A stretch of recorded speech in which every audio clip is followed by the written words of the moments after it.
Welcome back to Orange Hat Reviews, everyone. Hope you're all having a wonderful day. Sorry for the delay. I had to take care of a few things around the house before I could get my stream started. And yeah, real life sometimes interferes. So with that out of the way, let me pull up my talking points for this movie. This movie's hints that I gave at the last stream were Burma and fuck the world. I also gave a hint that Matthew Marsden is in this film. So with those three hints, I'm pretty sure people can figure out what it was. And we are indeed discussing my favorite film of the Rambo franchise, Rambo, the fourth film, where it takes place in Burma. And we are going to go deeper than we usually do. Well, I did go behind the scenes in Predator and whatnot, but this film, we're basically going to go that level. So how is everybody doing? Be sure to smash the like. Stop, I'm almost shoot. Nope. Just off. Yeah. Good to see you, Dan Blackroyd. So yes, be sure to smash that like button, share the stream out, because YouTube and Twitter have both shadow banned me, so I can't get my content out, not that anybody can see. So please share out my stream so I can get into the, or get more of a group following on this. Smash the like button because it helps the algorithm get my channel going. It helps people see my channel, gets more recommendations out there and whatnot. All the support helps. Also, be sure to subscribe because subscribing also helps my channel. I'm at a point in my subscribers where I have fallen idle, and now I'm starting to lose subscribers. So it's good to see y'all, everybody. How y'all doing? Jacob Ironside, good to see you.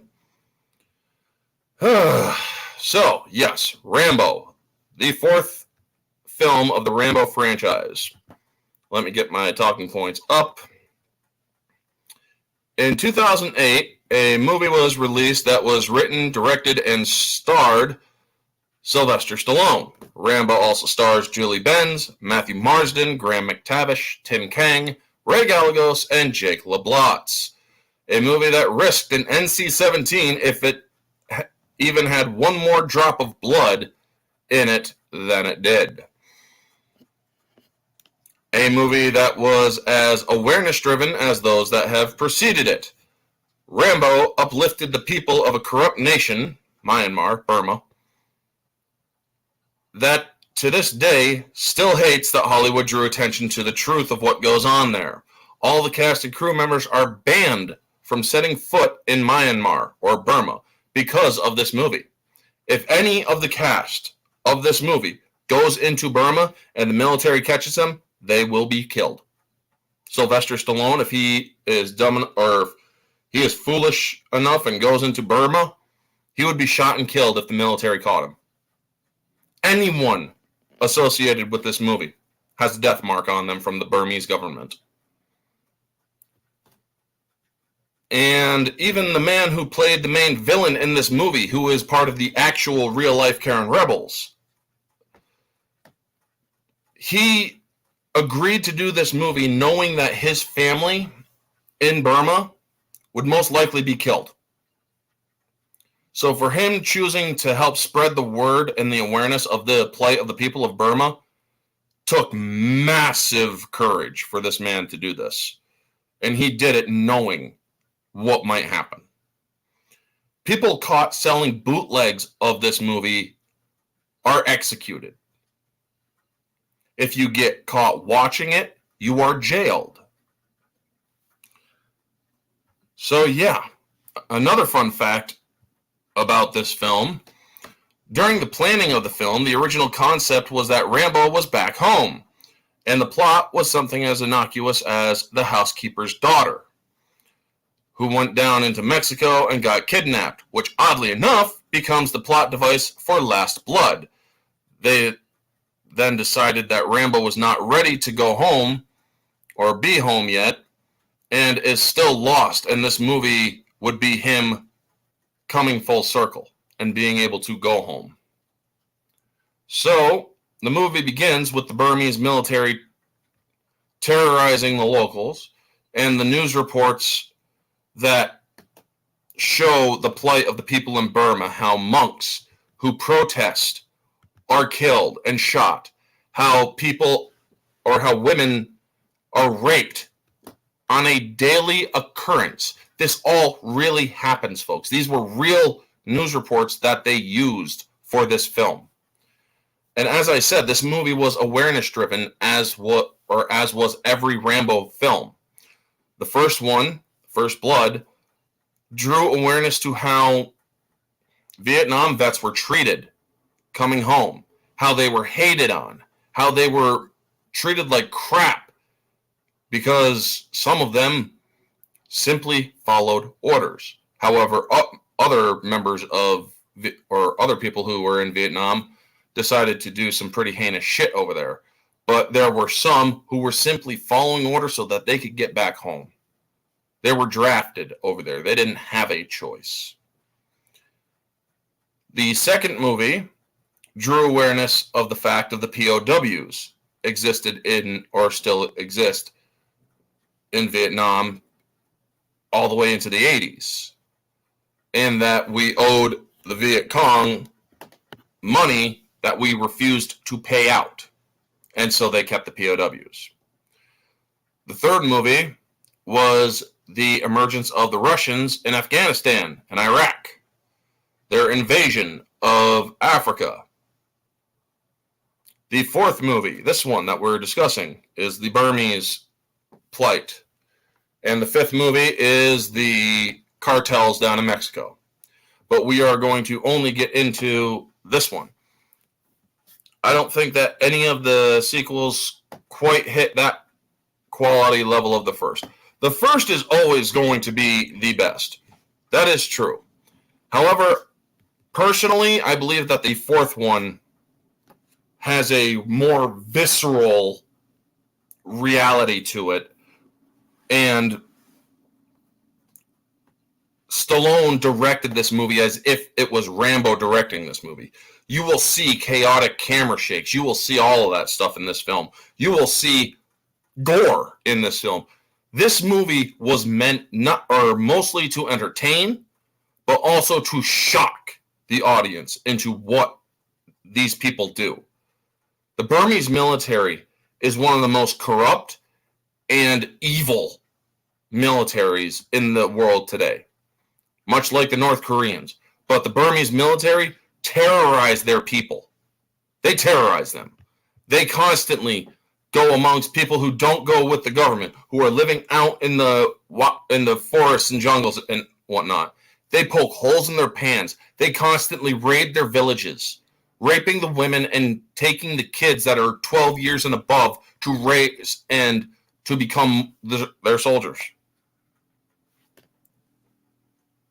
So yes, this movie is disturbing, and yet it is entertaining because it shows what happens when a real soldier, when a real bringer of war comes in. So yes, let's continue on. This movie begins with the things, and then we see the scene where the Burmese military trucks in a couple of locals to a rice paddy, throws a couple of mines into the water area, and forces them to run across a mine-laid field or paddy for entertainment. You see them trading bucks for this, trading money. You see them telling them, get moving, or you will be shot and killed. And then after the people finally got back, or got to the other side, and refused to run back, well, their general, who is played by the actual real-life Karen freedom fighter, looks up at the people and nods it, and they give the order to gun them down. That is their entertainment folks. Innocent people being forced to run across the minefield. If they get blown up, and you do see one person get blown up, you see the most visceral violence in this film. You see guts flying. You see people getting blown apart. You see babies murdered in this film. That's how visceral this film is. So then we cut to John Rambo, who is with a couple other people, and they are capturing snakes, and they manage to capture a cobra. We also see or hear the beautiful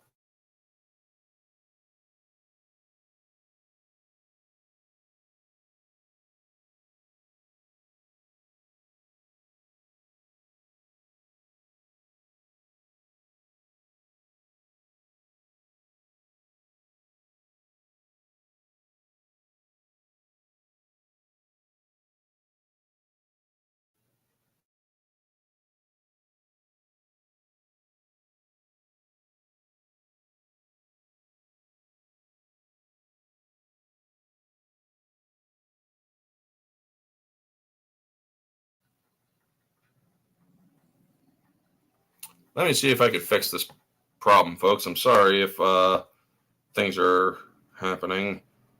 Let's see, I'll turn that off. Seems that I'm having some technical difficulties. I'm sorry if that happens. Let me know if I was jumping or skipping or anything like that. But yes, the score by Brian Tyler is actually one of the more beautiful scores from a film that I've ever heard in the Rambo franchises. And believe me, Jerry Goldsmith did one hell of a good score. So, yeah. Also, if you hear anything out my window, I have to keep the window open because it's very hot in this house. This house does not have air conditioning. I live in a 100-year-old house, which also requires constant maintenance. But yes, if you hear some loud trucks outside, I do apologize for that in advance. And it's also why I do not have my main orange hat on, because I would be swelteringly hot in this house right now. So I got a fan going on above me and the breeze coming in, which is, it's a gift from God. But yes. So we then see him spearfishing, and I love how he catches it with the bow and arrow, so it's a nice setup for the bow. And he gives the fish to some monks. Rambo, at the beginning of Rambo 3, lived in Thailand, and he was helping the monks there build their structures and whatnot. And so you see that he is much like another character that Stallone plays, which is Rocky Balboa. He's very giving. He's very kind-hearted to those around him, unless he has to be provoked into war. I always said that if Rambo was a demigod, he would definitely be a son of Ares. But anyway, you see him give the fish that he caught to some monks. It's a pretty big fish. I mean, from here to roughly here, that's like 3 feet more. That fish was pretty huge. And he gives them to the monks. And then he goes into a Cobra sightseeing tourist attraction. And the boss is there. He's getting very agitated. He's like, give him the bag. Now, we need a python. We have enough cobras, okay? Fuck off, okay? Now, when you see Rambo taking out a cobra and putting it in a box, folks, this is really Rambo, or really Sylvester Stallone, taking out a real live cobra and putting it in a box, in a cage. So that was a real snake. One of the interesting parts about it. So when we get to the scene where the missionaries, not the mercenaries yet, but the missionaries, with Julie Benz and another guy, I can't remember his name, plus a couple others, they're like, interesting work. And he's smiling at Rambo, and the smile that this dude just gives Rambo, it's like, you seem like a creeper. But that's just what it is. And he's like, we'd like to rent your boat. Where are you going? Into Burma. Burma's a war zone. Well, it's more like genocide than war. And he tells or explains their situation. He's like, I don't go that far north. And so they're like, well, can we pay you for your time? Are you bringing in any weapons? Of course not. You ain't changing nothing. I mean, when he says that, you ain't changing anything. Well, it's things like that keep the world the way it is. Fuck the world. And I made that into a GIF on my GIF page that I do at Giphy. It's one of the best ways that shows that Rambo is still lost. He's just sick and tired. He wants to be left alone. This man has seen war, torture, genocide. He's seen it all. He just wants to be away from it. But he also keeps it close because his mind is in a very dark place. So when Julie Benz, his character Sarah, tries going back there to talk to him, the man you were talking to, I wasn't talking to nobody. All right, the man that was talking to you offered or asked if you could take us up there. You said no. Why? Can't help you out. Well, if you have reasons, do you mind if I hear them? And he tells her, go home. So he's basically trying to let them know without letting them know what you're doing is not going to do shit for those people up there. You think God's going to make anything go away? No. So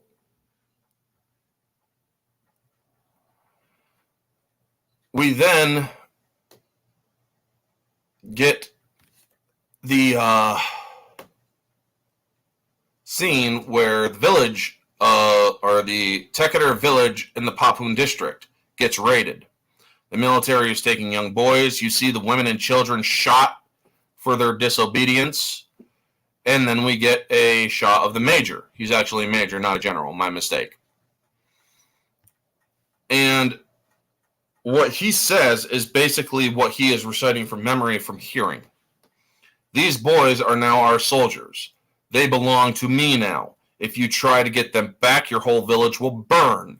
If you ask the Karen rebels for help, I will cut out your tongues. If you go against me, I will feed you your intestines. Hear me, believe me, and fear me.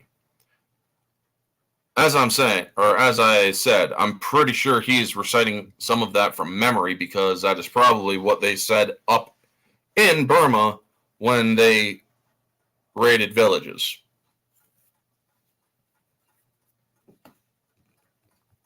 And this guy that plays the major is actually a Karen freedom fighter. So then we see the scene where Sarah is waiting in his boat in the rain, waiting for Rambo. And there is an extended deleted cut where he describes why they are not going to change anything. And he's like, or she's like, we're trying to help people. No, what you're trying to do is change what is. And what is? She asks him. That we're like animals. Like that war up there and everywhere, it's in the blood. It's natural. Peace, that's an accident. It's what is. When you're pushed, killing's as easy as breathing. Then the killing stops in one place and starts in another, but it's okay because you're killing for your country. But it ain't your country that's asking. It's a few guys up top that want it. Old men start it, young men fight it. Nobody wins. Everybody in the middle dies, and nobody tells the truth. You think God's going to make that all go away? Don't waste your life. I did. He says it perfectly in the deleted scene. He explains it perfectly. Now, all of that, unfortunately, is cut down because they needed to make the movie 90 minutes. And that was, to me, honestly, that is an Oscar-worthy performance. Or, well, what used to be an Oscar-worthy performance before the Oscars went to shit. But anyway, all that is cut down to its bare minimum. When she asks, and what is, they cut everything out to the point where he says, go home. Really, go home. So then her counter is also good, where she's like, I know you've lost your faith in people, and I know, or you must still believe in something. You must still care about something. But trying to save a life isn't wasting your life, is it? And somehow this actually wins him over to where he takes them down the river. So Sarah then talks to him, and he goes over his past of how he was drafted in Nam, and he never went back home because he's got to have a reason for that. Because she asked him, aren't you curious to see how things changed back home? Got to have a reason for that. He hasn't found that reason. So jumping to the next main point, the night scene where he's going by the Burmese pirate outpost area. Now, they mainly make it through, but they end up getting spotted. It is a full moon, and their boat is spotted. And he tells them, sit down. Nobody look him in the eye, or they will kill you. And do not talk. And when they are spotted, he knows that life is about to end. Rambo, he just, being who he is, he understands that there's no way out of this situation except to kill these people. But he will try to placate with them. And they get to him, they're like, you tried to go past our river. We own this part of the river. Why did you disrespect us? We respect you. And he's like, what are you doing? We want what's on your shit boat. I mean, they talk about, or the way that they are saying it, it's like, we want what's on your shit boat. You have lights on. You try to, and then one person points out that there's a woman on the boat. Is that a woman? You bring her here now. And he's like, take what you want, but leave her alone. And the pirates are basically all holding their weapons, and you then see Rambo looking at each one of them with his hands up, and while the guy is still talking and yelling, that's when he goes, pulls, and shoots all four of the pirates just like that. Demogeni, good to see you, buddy. How you doing? Just discussing the fourth Rambo movie, going deep into this movie. And the missionaries are panicking. They're like, what'd you do? What'd you do? And you see Rambo go up to one guy, stop him from reaching the gun, and blowing his head up clean off. And then he's throwing the hooks down. They're like, we came here to stop the killing. Who are you to? And he just grabs the missionary by the throat and puts him right up against the post to his boat. Who are you? They would have raped her 50 times and cut your effing heads off. Who are you? Who are any of you? That is how pissed off Rambo is at this point. He didn't want to kill anybody, but he knew he would have no choice about it. And he has no qualms about it either, because he knows what this area is like. These missionaries say they know what it's like, but they haven't witnessed the brutality of this place. Getting ready to go to the dentist. Well, hopefully it doesn't, or hopefully it's a pleasant dentist appointment and not one that involves too much pain. Believe me, I've had a couple of those. But yes, he's about to say, or he tells him, we're about to go back, but Sarah convinces him.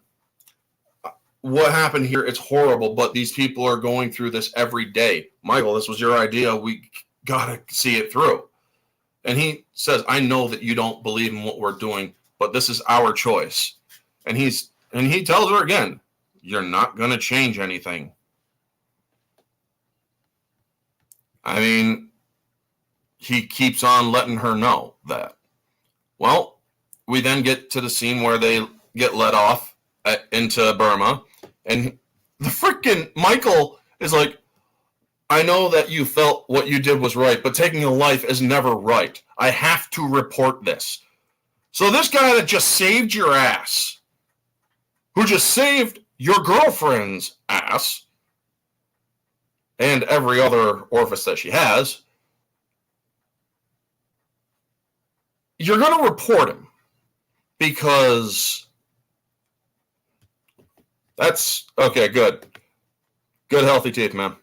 That's how it's always supposed to be. Now, this guy is going to report Rambo when he gets back to the embassy and whatnot because he killed pirates who would have, well, killed them. Doesn't make much sense, but he lets him off, and Sarah gives him this cross.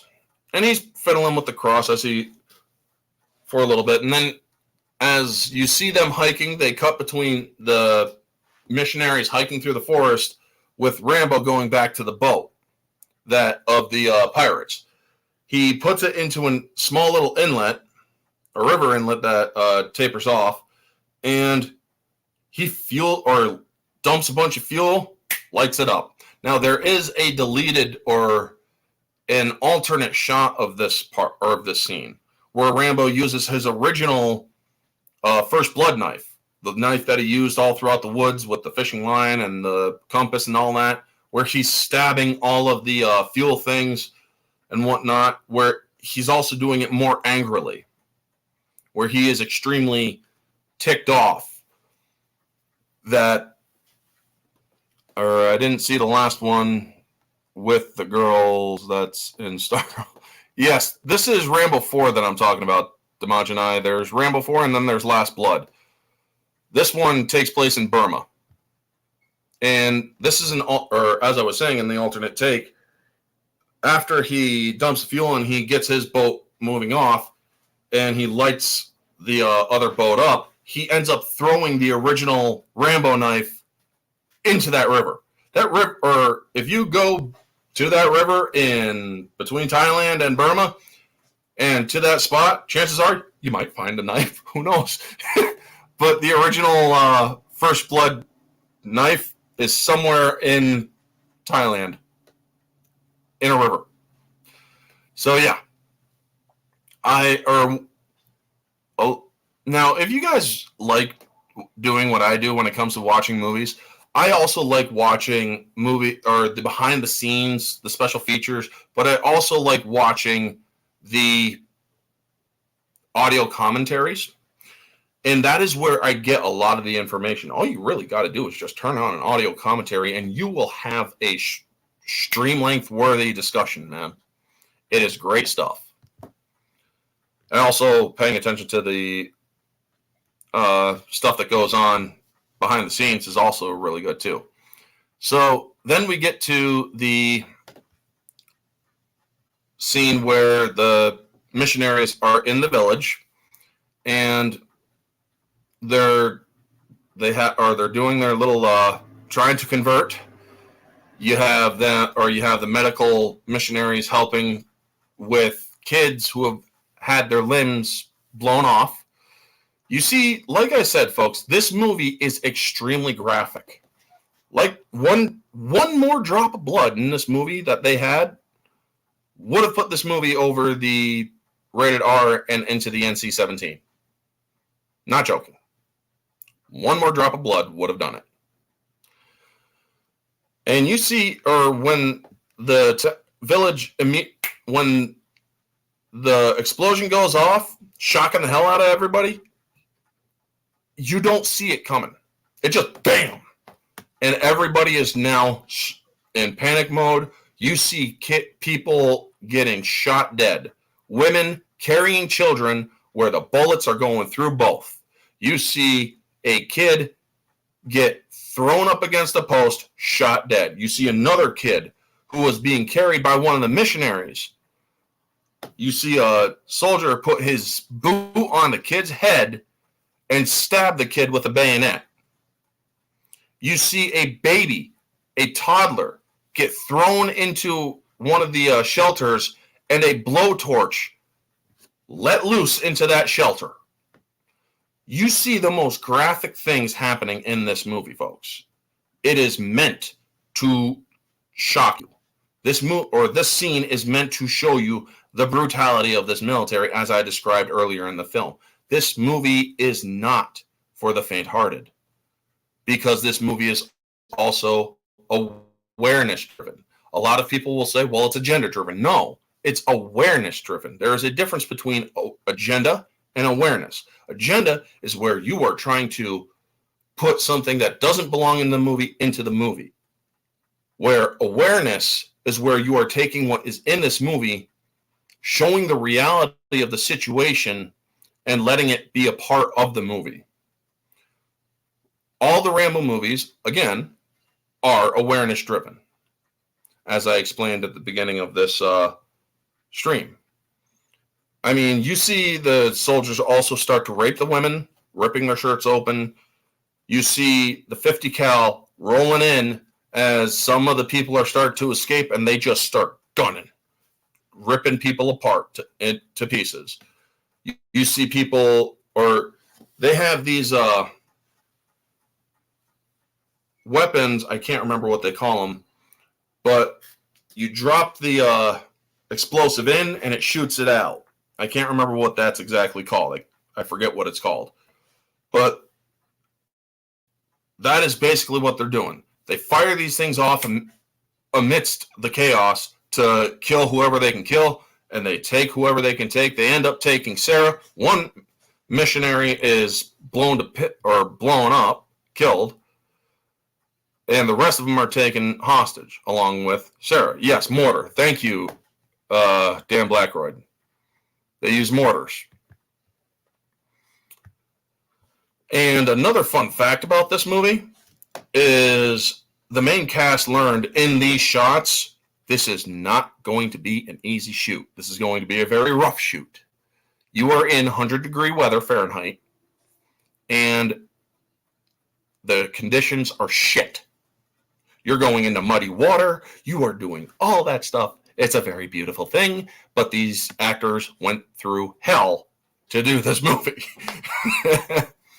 Now, during the scene, just before the ending of the scene, the score or the score cuts in as the sound gets muted, and it's a very beautiful score, but it is overlaid over some of the most horrific violence. You see the major giving orders while you are seeing people getting mowed down. He's just smoking a cigarette. He doesn't care. This is all just a normal day for him. That shows you how cold this guy is. So then, after that happens, we get we get Rambo kind of just sitting there wondering, and then we get the dream sequence, where we are reminded of what he has gone through in the previous movies. You see where he's getting tortured. You see him killing people. You see him, or you hear Troutman with the radio call from the first Blood movie. You see it all, and then you hear John Rambo, and then he wakes up. John Rambo, and it's the person who sent the missionaries asking for him. He's like, this is really important. I wouldn't come here like this if it wasn't. And he's like, what happened? And they explain that the missionaries were taken. They never came back.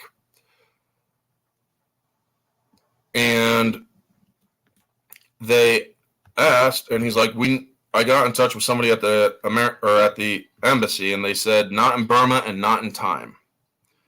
Now, he put me in touch with a former U.S. military person who said that he knows people with specific expertise in this part of the world, mercenaries. And you see the wounded look on this missionary's face. He's like, yes, and he looks down because he doesn't.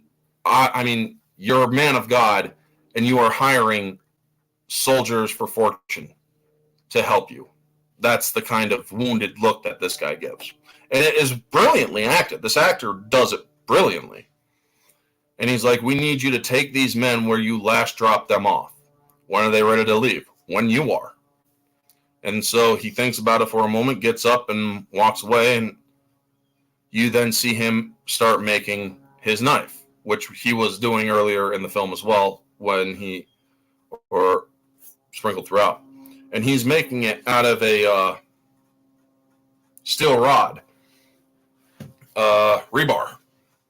And you hear some of the deleted scene that I went over earlier in this over dialogue where you hear him thinking. And I absolutely love this as well. You know what you are. You know what you're made of. War is in your blood. Don't fight it. You didn't kill for your country. You killed for yourself. God's never going to make that go away. When you're pushed, killing's as easy as breathing. And I love how they tie in that one line there when he says, when you're pushed, he puts the knife in to quench it, and then he pulls it out while it's still a little bit glowing. Killing's as easy as breathing. Basically, this is letting you know Rambo knows he is going to war. He is going to be ending life. Again, doing what he hates having to do. A lot of people say that Rambo loved doing all the killing and whatnot. No. Nobody likes going in and killing people. And if they do, they need to be taken away from that. Because honestly, if you like killing people and you're a soldier, you need to be taken out of a theater of war and evaluated. Rambo knows he's going to have to do what he does best, so he's going to have to turn it off, and he's going to have to do it. So then we get introduced to the next day. The mercenaries. We see the singing fool, Reese. He's also the whiniest. We see Graham McTavish, the old school SAS mercenary who's the leader of the team. He's just so wound up in the scene. Graham McTavish has done so many scenes, so many parts. This dude has range, and he does it well. He's an egomaniac, man. We see Diaz, who's, Ray Gallegos, the person who plays the mercenary Diaz, and Enju, played by Tim Kang. Now, Tim Kang did this movie, then he did The Mentalist show, and then after The Mentalist, he went on to a couple of episodes in The Vampire Diaries. So you see that Tim Kang is also a great actor in this as well.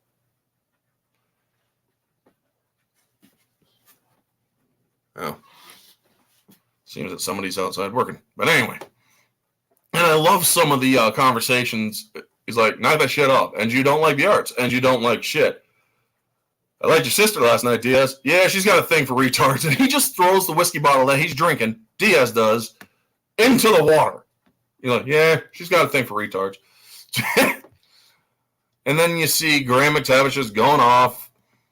And you then get introduced to Matthew Marsden's character. Hey, rough girl. Always a pleasure to see you, girl. How you doing? And Vanja, good to see you. Discussing the fourth Rambo movie. Now, Matthew Marsden, who I have seen on Twitter, we've had a couple of back and forths. I actually really, if any of these mercenaries could have had a movie made from their character, Matthew Marsden's schoolboy could have been the perfect one. Honestly, that's my opinion. Matthew Marsden's character, schoolboy, was the most interesting out of all of them. And there is an alternate cut of this scene, plus with the scene afterward,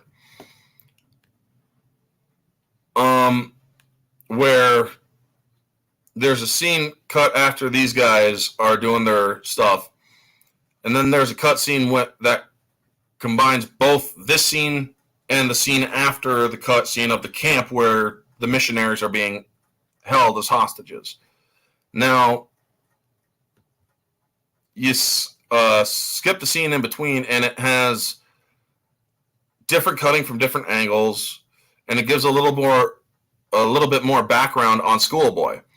So in the next scene following the camp where the missionaries are at, you learn that Graham McTavish is old school SAS. First-rate soldier, but total egomaniacs. Now, for those of you who do not know, the SAS means Special Air Service, which is the British Special Forces. They they're experts in spec ops, special operations, or surveillance and counterterrorism. Now, Marston Schoolboy explains in the alternative cut that he's SBS, which is Special Boat Services. Greater experience, and it requires tougher physical fitness and mental training than their SOS counterparts. Hence, there's a line that he says, us SBS boys, we like to use our brains, and we're not weighed down too much by other things. So the SBS, and this is stuff that I had to look up, they describe themselves as the answers to the SAS. So yeah, where our branches of the military have their nice playful little playful rivalries. The SAS and the SBS are basically the same kind of thing. They have their playful little rivalries. So then we get to the camp where the mercenaries are being held, and it's called the SPDC Light Infantry Battalion 360. That's what it says on the screen. And we see one of the missionaries look at the major. The major goes to look at them all, and he then orders that missionary to be taken out and fed to the pigs. He's like, put that one in with the pigs. And we also see that Sarah is kept separate from the rest of them. So once they arrive at the drop zone, we meet Myint and Ta, who are the rebels, and a boy tracker. We see that Rambo wants to join, and we also learn that Lewis, played by Graham McTavish, is racist. He's like, "Oh, wait, boatman, what are you doing?" "I'm going with you guys." "No, you're the boatman. Stay with the boat." "You can hang with me at the back." "He's the boatman. He stays with the fucking boat. I want some white guy guarding it, not some fucking dink." That's what he says. I'm not repeating it because I want to. And so Rambo tries telling him, "I won't slow you down." "You're right, you aren't going to slow us down because you're not going with us." So then they discuss with with Myint, the Karen rebel, how many, 100, maybe. 100? Fuck 100 strong, we aren't doing this. We're going to go. We're going to have a look-see. If anything's off, we're done. We did what we came to do. We came to see if we can salvage or get them out. And if we can extract these people, fine. If we can't, we fuck off. That's what mercenaries are. Now, what do we got? Explosives. They go through their explosives, and you hear that Schoolboy has a claymore, which will come to play later in this film. Now, we then see them trekking through the woods, and we are introduced to the tall boy bomb. And they explain that it was dropped in World War II by the English or the British. Now, this is a factual error. An unexploded tall boy bomb from World War II is found in the jungles of Burma. First, no tall boy bomb was ever dropped in Burma. Further, the purpose of the tall boy bomb is to quake the earth to shake concrete buildings down. It's basically an earth mover. It's not meant for explosive impact. It's meant to quake, cause basically an earthquake.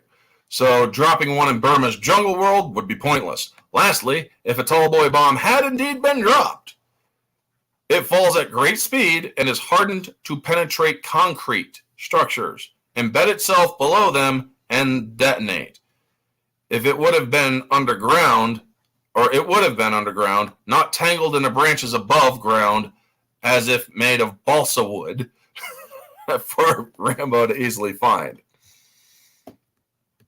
So, yeah, that's a little background on the tall boy bomb that we see in this film. It never would have been dropped. However, that is how they do it. How you doing, Jack of all casuals? Good to see you. talking the fourth Rambo movie in 2008, my favorite one out of them. So then we see the mercs finding their way into the village, and they talk over their next move. And I love how they have the small division in opinion. I love how it's like, or we see how the dead bodies are left as a warning, and they're like, all right, let's move on to what? They even killed the fucking dogs. Those people are dead, man. And they're like, well, we still have to go have a look-see. And they're like, oh, screw you, I'm not going to screw around with 100 strong. Hey, we took the man's money. That's basically, or you see that Schoolboy is the more loyal and the more honorable out of all of them. You took the man's money, you do the job that you're paid to do. You don't frickin' squirm out just because you're afraid of what you might find. I mean, yes, I know that you are, or that you're willing to do what you got to do, but you're also not crazy, so there's that argument as well. We then see that the army starts rolling up, and they have to hide.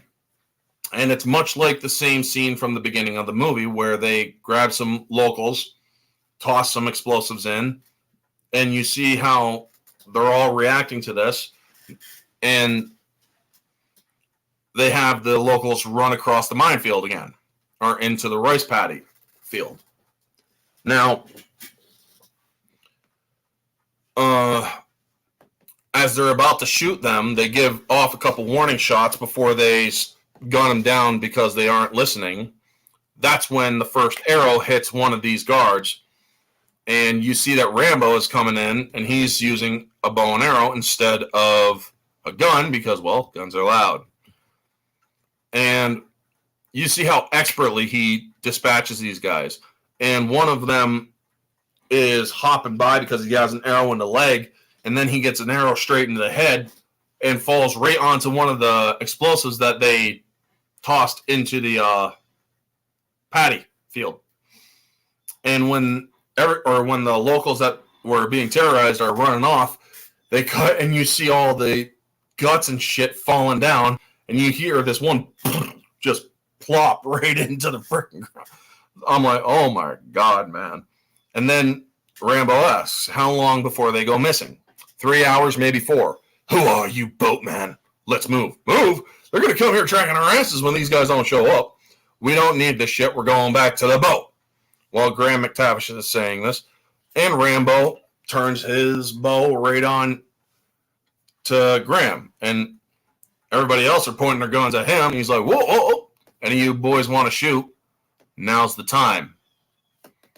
And I love this, or this is the part of the movie, folks, that the people of Burma has turned into their rallying cry. This is a real thing. I'm not joking about any of this crap. Well, it's not really crap. It's actually quite important. Sorry about that. But he tells them, and you boys want to shoot? Now's the time. And there isn't one of us who wants to be someplace else. But this is, or that wouldn't rather be someplace else. But this is what we do, who we are. Live for nothing or die for something. Your call. And so everyone are looking at it, and it's like, and then Marsden's Schoolboy's like, what's your call? Let's move. And you see all of them just pick up on his vibe. They're willing to follow him. And you see that Lewis just kind of got put in his place, and I love how that is done. Now, as I said, live for nothing or die for something, that is literally a rallying cry for the people of Burma to this day. And from what I understand, the people they're still trying to quell the corruption over in Burma to this day. And it's been 14 years. But it's been a lot longer than that for the people of Burma over there.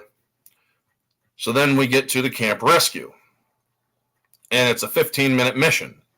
We see the soldiers watching four women who are just dancing very unenthusiastically.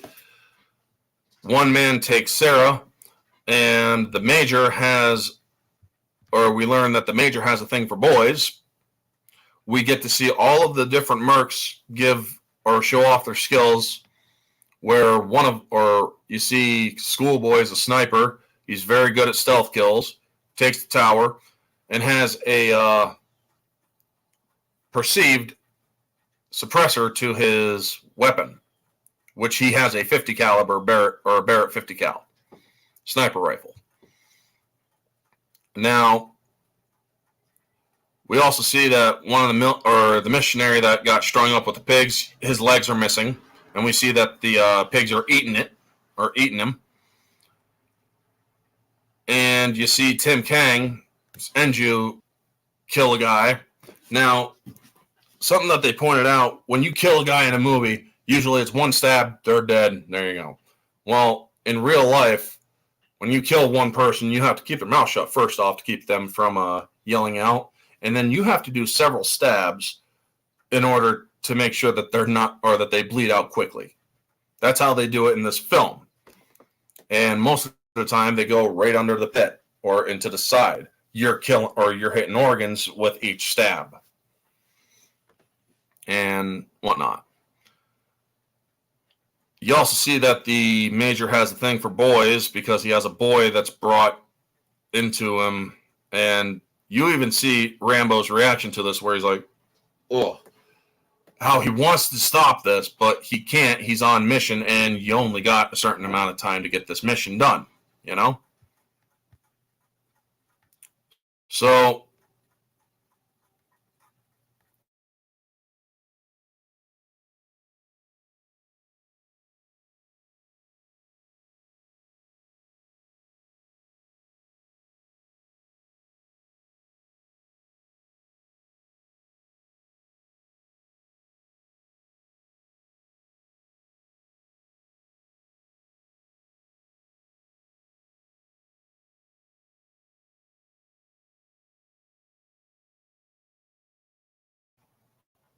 sorry about this, folks. It seems that I might be skipping a bit. Give me a second to rework the signal. Am I coming in clearly?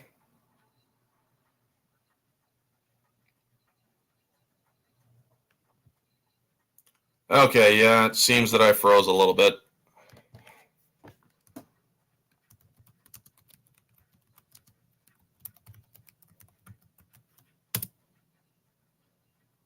Okay, now I'm back. Thank you. Sorry about that. Small signal interference. So the way that Rambo saves Sarah, because there's this guy that has her that's about to rape her, and he grabs him and he holds right here on the guy. And as he's holding him, you start seeing blood start to crawl down through the fingers, also down his shirt. Now, the way that Stallone describes the scene in the audio commentary is that this man was about to do something extremely unspeakable to Sarah. He's about to rape her. So this man deserves to die in one of the most brutal ways. And what's more brutal than getting your throat torn out? He literally just rips out the dude's throat and then throws him down to get Sarah. Sarah sees this too, right in front of her. And I also like how Rambo lifts the guy up. He bends his knees, lifts him up so he's off the ground, and then just rips out the dude's throat. And we see Enju saves another one of the women that was about to get, raped. And all during this time, or during the mission, the people who are watching the four women dance on the stage, the soldiers start to get rowdy, and then they start having their way with the women on the stage, and they start raping them. You got to understand that that this movie was shot with the intention of showing you the more brutal aspects of what this military does to people. You have these kids who are taken from the villages, smacked down, beat up. They show this in the film too. you have officers who are doing some pretty unspeakable things to kids as well. I mean, it's hard to look at, but you see that this is what they need to do. So after the 15 minutes is over, everybody starts showing up except for the boatman, which is Rambo, and the other mercenaries get saved. And I love how they're like, "Where's Sarah? 15 minutes. He knew the deal. We're leaving." And Michael is like, "Not without her." And that's when Graham McTavish just knocks him down. And it's like, "God didn't save your life. We did. Now get up." And it's like, oh shit, man. So when they all start fucking off and leaving, Rambo and Sarah are late, and Schoolboy stays behind. He's like, "We came in together, we're freaking leaving together." And he's like, "Your life." So the rest of them start moving off. Now, Rambo gets caught, and Sarah gets caught, and you're about to hear rifles go off, but boom, one guy starts flying back, and another guy's head blows up like a melon, and he gets thrown back, and you see Schoolboy is there, and he slits down the scope, or the cover to his scope, and these are silenced shots. So you figure that he has a suppressor on his 50 cal. So later on, there is a small error later in the film when they are splitting up. And, yeah. You realize that the silencer is not really a silencer. It's more of something else, just an extension to the barrel to give you greater accuracy. So they did what they had to for the purpose of the film with some certain artistic license. So then we see the groups different running, and Graham McTavish, hits a mine, and his leg is all shredded, and they're like, "We gotta leave him." And they're like, "No, man," or "Fuck you, man." They're like, "Where's the guide?" "Son of a bitch is gone." "Screw it, I know the coordinates." What about him?" "We're gonna have to, take off his boot." "No, leave his boot on." I love how the missionaries are basically there that can help them. We're doctors and whatnot, and they build him a stretcher so that they can keep going. And then we see that Rambo, Sarah, and Schoolboy are going, and they learn that they're being tracked because the guys at the military finds out, oh shit, throughout the night, somebody's been here. Our men are missing and whatnot. So they use dogs, and they're starting to track him.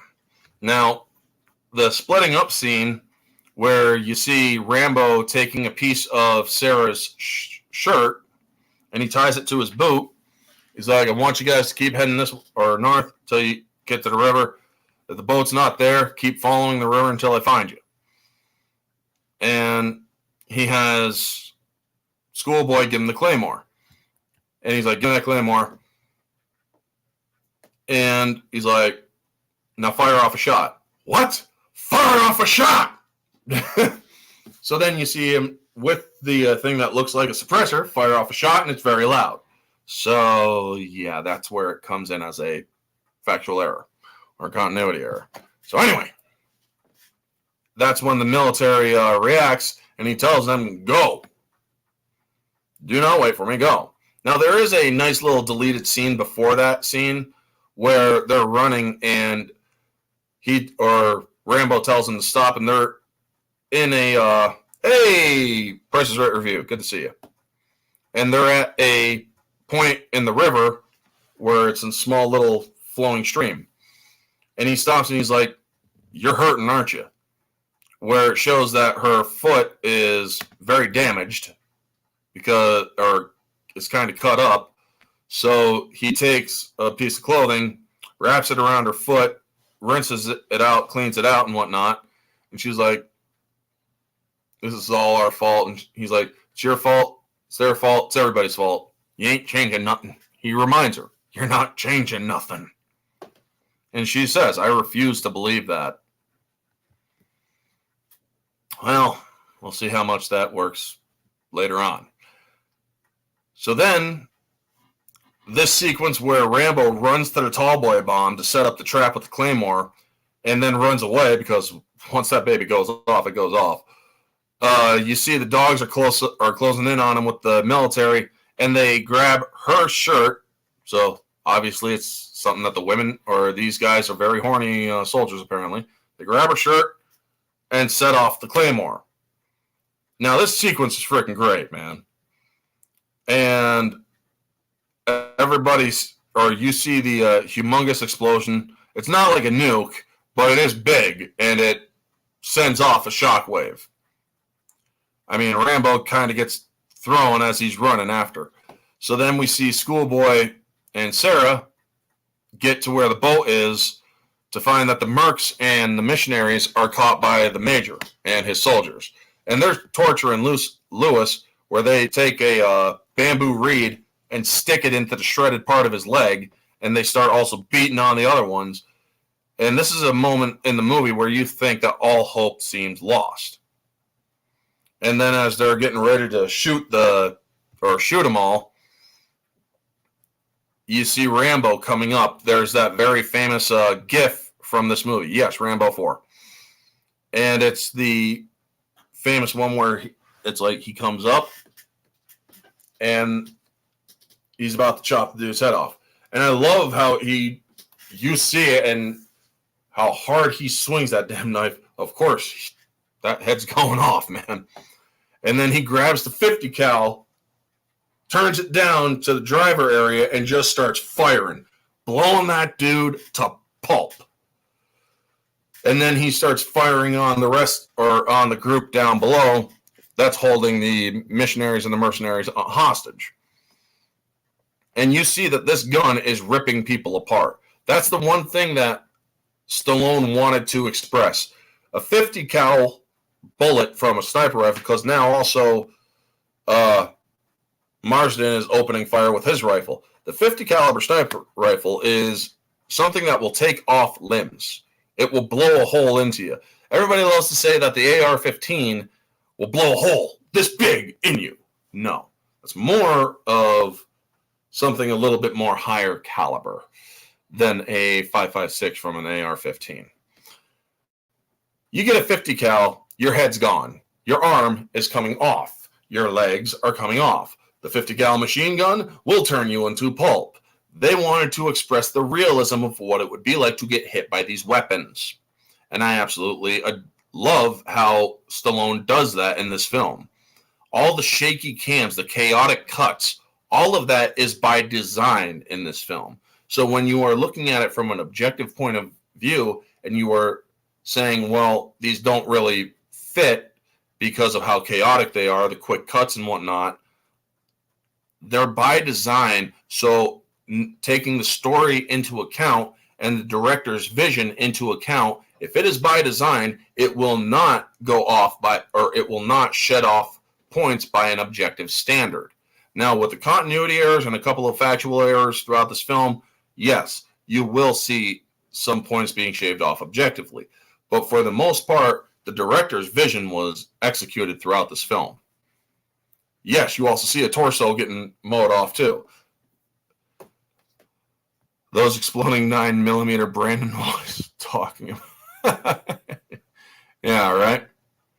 But anyway,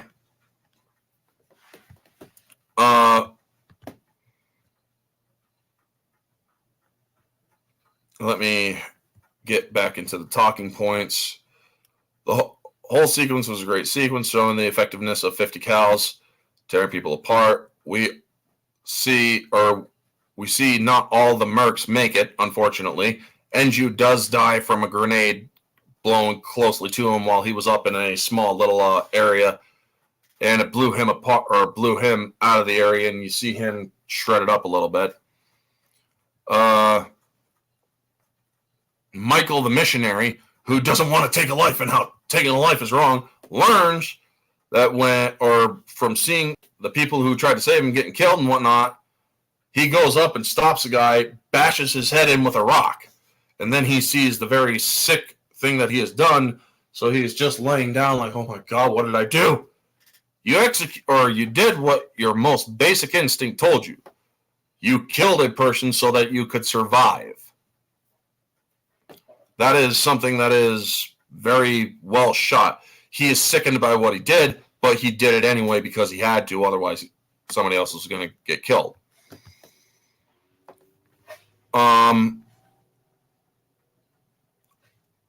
I also like how the Karen rebels start coming in to reinforce the military, because that's where the guide, or Mient, the rebel, went off to. When he disappeared, he went to go get the Karen rebels so that they can reinforce, so that they can reinforce the mercs. But yet a military boat comes in to reinforce the military, and we see that they have a 50 caliber machine gun with a flamethrower as well. And you see them coming in. It's a nice trade back and forth. Now, another thing that I really do like is that they show that the 50 cal that Rambo has is a belt-fed 50 caliber machine gun. They don't have infinite ammo, and reloading them is not a quick thing. When he's reloading, he's under fire, and then he finally gets it reloaded, and the fight finally slows down, and he manages to take out the boat as well as the truck of even more reinforcements coming. He finally gets a belt fed, turns it, starts blasting the hell out of out of that truck coming, while Mint takes out the boat after it got shot up. Also, Schoolboy shot the head off of the guy shooting the 50 cal on the boat. So yeah, once the fighting is done, the general is fleeing, or the major is fleeing. I keep calling him general. Sorry for that. And Rambo sees him and he stabs him in the stomach. Got a vehicle going outside. Sorry if that stops y'all from hearing me clearly. But Rambo is there and stabs the major right in the stomach and comes in the scene.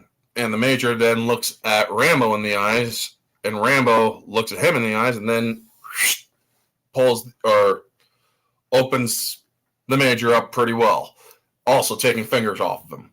And then he kicks him down, and they use there's a little bit of bad digital effects here, where his body is kind of supposed to separate a little bit because the guy just seriously got disemboweled. So that's the end of the major, the main bad in the military. Now, the moment after, in the aftermath, this scene is very touching because it shows that Sarah is looking for Michael, and Rambo is looking over the entire scene, and he did get injured, so he's holding his shoulder like this, and they see each other, or Michael and Sarah see each other, and she then sees Rambo looking down on him. Yeah, the major has no... That's a good one, dude. That is a good one. And she then looks around. She sees Schoolboy just looking off. Matthew Marsden played that character very well. I'm going to say that right now. All of the acting and the casting in this film was top-notch, perfect casting. I mean, the guy that played Reese, Jake LeBont, did a very good job. He was kind of whiny, but he also played his role pretty well. All of them did very good. And you see her looking around and seeing them all staring out, who's alive and all the death. And then she looks up at Rambo, and he doesn't smile, he doesn't wave. He's giving her the most serious look, a look that says, now you know. You're not changing anything. This area is a place of war, and it always will be like this. You can't stop it unless you literally kill everyone. In this area, war is what is. It is what is, as he said earlier in the deleted scene. What you're trying to do is change what is. So now she understands this, and you do see that she starts crying because, well, look, happy to be alive, a lot of adrenaline, and the despair of knowing that maybe he is right. So then he turns and fades, and you hear the score swelling and whatnot, and Rambo is now stateside. His hair is all clean. He's all basically looking like he did when he was walking into the town from the first movie, drifting. He's now has all of his stuff, and he's walking in Arizona, and he finds his father's home. And you see R. Rambo. He's J. Rambo. His father's R. Rambo. His father's still alive, apparently. So they then have the him walking down, and they play the score over the credits. Now, one of the cool things about the credits, he walks all the way down. It's like quarter of a mile all the way down this driveway and turning off and out of sight in this film. And they film it all the way through, and then after he disappears a little bit, that's when they fade to black with the credits rolling. Or the credits are rolling while he's walking down the drive to the home that he once lived in Bowie, Arizona. Now, this film, folks, it has its continuity errors. It has its factual errors. It has some stuff in there that is a little bit of artistic expression. However, this movie is brilliantly shot. It fulfilled the director's vision. It was awareness-driven to the point where it needed to drive home what needed to be driven home. So I will give Rambo 2008 or Rambo 4, or as it's called, Rambo, objectively, I will give it an 8.5 out of 10. Because the film, while it has its problems, it did what Rambo wanted the movie to do. Stallone directed this film as if it was Rambo directing the film. The cinematography is great. You have beautiful location, great direction, great cast. All of it is top notch. Yes, you have some continuity errors. Yes, you have the factual errors. Yes, you have the small things with the 50 cal that shouldn't have done what it did. But the film is great. Personally, subjectively, it's 10 out of 10 for me. And moviegoer, it's a 10 out of 10. Hell, even Julie Benz's mother in the theater was excited while seeing it. And when all the violence and shooting and stuff went on, her mother was very enthusiastic. She describes this in the special features. But overall, this movie was truly good. And what are the continuity errors? The continuity errors, like the scene where he's using the 50 cal, when he turns it down and shoots the driver to pieces, the entire area on either side of that 50 cal would have been bloody. But when you see the body fall out of the seat or out of the vehicle and the door opens, the door is kind of clean, very clean on the inside of that truck. So that's continuity error. Also, the 50 cal has a long scope on it with, I'm guessing, would be a compensator or something else to that effect. But it is also they have it used as a suppressor for the nighttime rescue scene. But he still has it on his or when he still has it on his rifle and fires off the shot to get people's attention, the shot is very loud. So yes, that is a continuity error.